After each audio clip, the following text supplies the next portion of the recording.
The Nikon ZR is easy to rig into tight spaces and extreme camera angles because of its small size. The camera mounts quickly, for example, to 9 solutions rods using 2 arms. The camera is light and can be attached with a suction cup even to a car windshield. This car test was really quick to set up and shoot. I didn't realize my face would be directly in sunlight, but Nikon's Red RAW codec handled it well and I was able to correct the exposure on my face without the skin tones blowing out.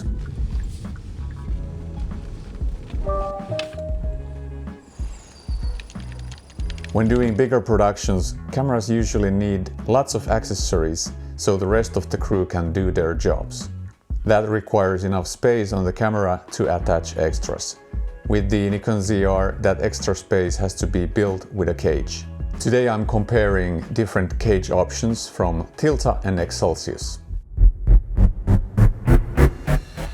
We start with Tilta's Power Kit. The Tilta camera cage for Nikon ZR Power Kit consists of 3 products: Nikon ZR full camera cage, adjustable Arca receiver and mini power delivery V-mount battery plate. The Power Kit is easy to assemble with the included tool. The V-mount battery plate is great. It has 2 D-tap outputs and 2 2-pin LEMO connectors, all supplying 14.8 volts. The plate also has a USB Type-C connector, which I use to power the camera. The Type-C connector produces a fairly loud electrical whine. The V-mount plate is likely converting 14.8 volts to the lower USB-C PD voltage, which is 9 volts, required by the camera. If the noise is bothersome, you can connect the cable straight to the V-mount battery, but then it defeats the purpose. I don't hear a similar noise with my Sony FX30, even though the camera's power draw is roughly the same.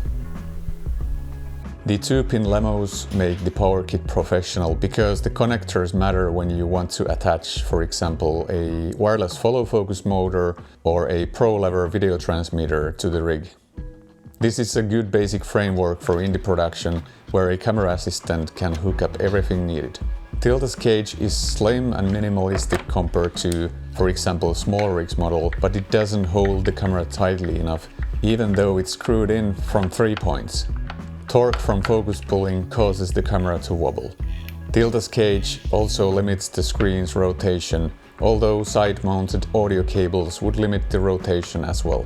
Cable locks hold cables firmly and are strongly recommended for micro HDMI. The 15mm rod mount on the side doesn't quite align.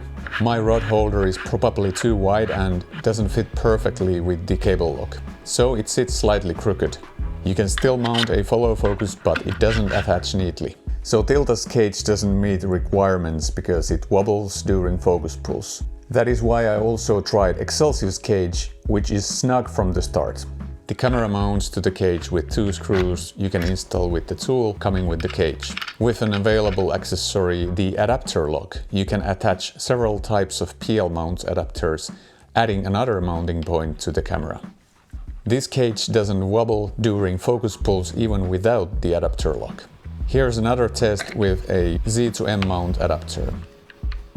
The XLCS Cage has loads of 1/4-20 camera threads, so it's more versatile compared to other cages. It's got embedded NATO rails where you can attach, for example, a hand grip.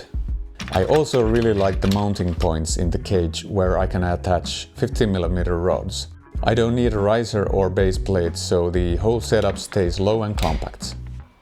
Tilta's V-mount plate is very modular because it can be mounted to 15mm rods with an adapter, and it becomes part of the XLCS rig. The cable lock is very tight and keeps the micro HDMI cable secure. I regret of buying a second cable lock for the USB-C cable, so I made a strain relief with Mondo tie. The original screw that came with the cable lock scratched the back of my display, so I immediately replaced it with a shorter screw with a slimmer head. The monitor can rotate as far as the cables allow. Is all this rigging unnecessary? Wouldn't it be smarter to buy a big camera that has basically everything built in? I don't think so, because with these parts and accessories, my camera system scales according to my need.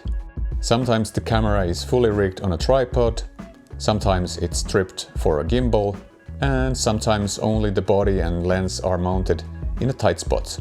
The most important thing is that the different setups are easy to swap and are reliable when you're doing real productions. Thanks for watching.